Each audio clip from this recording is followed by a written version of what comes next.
I still think Iowa wants this to be a mud bath. Exactly. Yeah, I think if that happens, that's a weather forecast for Iowa. Yeah, absolutely. Even though, and I'm not saying you imply it otherwise, Marty, but even though maybe we have more confidence, maybe considerably more confidence in the Michigan rush offense, and we could bring up too, Mark, that Kirk was pretty clear today that Iowa's top 2 backs are out this week in Caleb Johnson and Jazz Patterson. So LaShawn Williams, who went off last week, he's going to be the workhorse, and then they got a couple of true freshmen back there, and Kamari Moulton and Terrell Washington. That is the running back room. That's how quickly, a developmental program like Iowa, I mean, you can go from a solid room, a couple guys go down with lower leg injuries, and now you're playing true freshmen. So, yeah, that's a concern. But I'd still take rain. I'd take rain and mud and slop and sliding around and whatever the case may be. It seems like this game is always rainy. Does it rain every single week on Saturdays at Happy Valley? It really does, and it seems like when Iowa comes to town, like that 2008 game, it rained. 2016, if I remember correctly, it rained. The 2018 game, the weather was just horrific. Like, it's just, I swear when Penn State and Iowa play, the football gods are determined to just have it be a slop fest. And like the joke amongst Penn State people is that it's a law. When Penn State and Iowa play, there has to be at least one safety. There just has to be. Like, it's just, there always is. In 20, wasn't there in 20? I'm just reflecting as you're saying this, Marty. 2019, 2020 was one of my favorite. Like, it's one of my favorite games to go back and watch. Isn't that weird? Because Iowa lost that game, Mark. But it's one of my favorite games to go back and watch highlights because it was an odd, bizarre. It was so weird. Game. Yeah. You had 2 snaps, 2 Penn State snaps go over the head of was it on punts? They were on punts, yeah. They were flying out of the back of the end zone. Flying out of the back of the end zone. They gave them 4 points. Is that the game Iowa had a chance late and Nathan Stanley threw a pick? Yeah. On the end zone.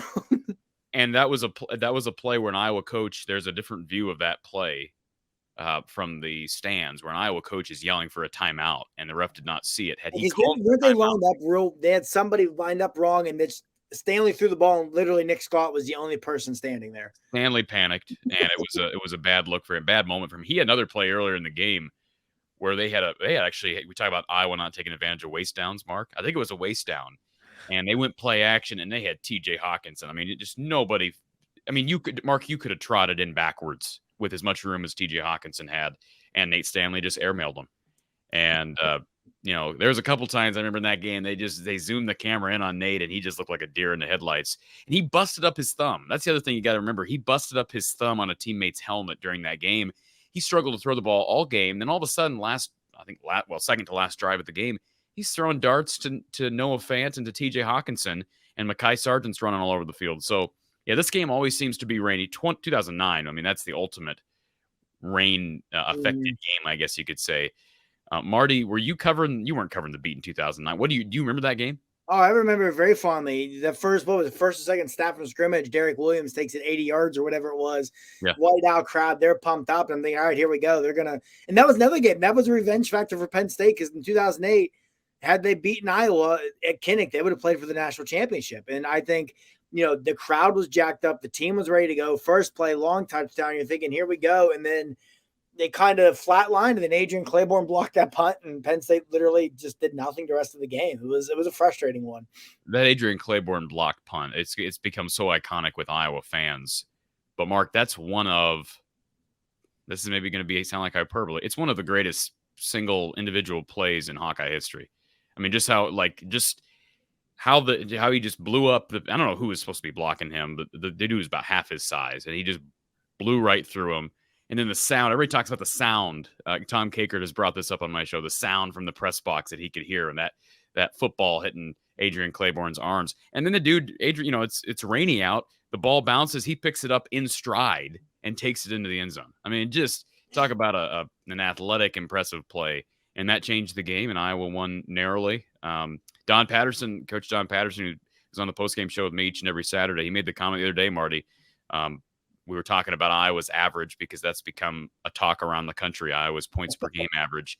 And if Iowa's going to stay at 25 points per game after this week, they have to score 15 this week. And he asked me, he said, do you think that's going to be enough? And I said, what? 15 points? So you think that's going to be enough? But honestly, if you look at history, 2019, or excuse me, 2017, 2019, 2018. I don't remember exact scores on these games. Certainly 2009. Mark, you're a better person for scores, but all those games hovered in the teens. Mm-hmm. And in the fourth quarter. So if you've got 15 in the fourth, you probably have a shot on Saturday. And again, that's what Iowa does. Like you're talking some really good Penn State offenses there. Trace McSorley, Saquon Barkley, KJ Hamler, Chris Godwin, Deshaun Hamilton, some of the best skill players, quarterbacks, running backs, Miles Sanders in program history. And Iowa they drag you down in the mud, and it's again, if that rain comes Saturday, I'm with you. I don't want it to, because that's going to favor Iowa, because I think probably the biggest advantage Penn State has in this game is the athleticism advantage, both offensively and defensively. And, if it's pouring down rain, it's going to be harder for Keandre Lambert-Smith to get behind defensive backs. If Theo Johnson, Tyler Warren, the tight ends are running seam routes and open in the middle of the field, if it's pouring down rain, it's going to be harder for Lahr to hit that throw. It's going to be harder for them to catch the ball. Defensively, this Penn State defense is as fast as any I've ever seen. It's as fast and athletic as any I've ever seen at Penn State. But if it's pouring down rain, you could come off the edge with a full head of steam and break down to make a sack or make a tackle for a loss and just fall.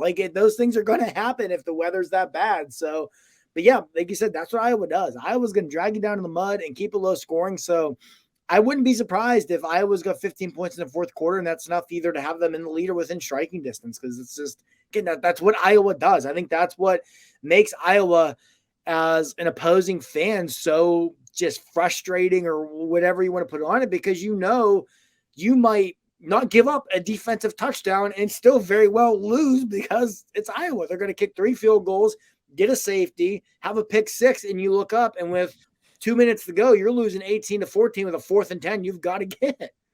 Mark, is it you think it's just a coincidence? Well, obviously it is, but Ontario Thompson on Saturday, big 6'3", 300-pound defensive lineman, got a blocked punt Saturday against Western Michigan that went into the back of the end zone and ended up being a safety. Maybe that's a sign we're going to have more special teams oddities and theatrics this week.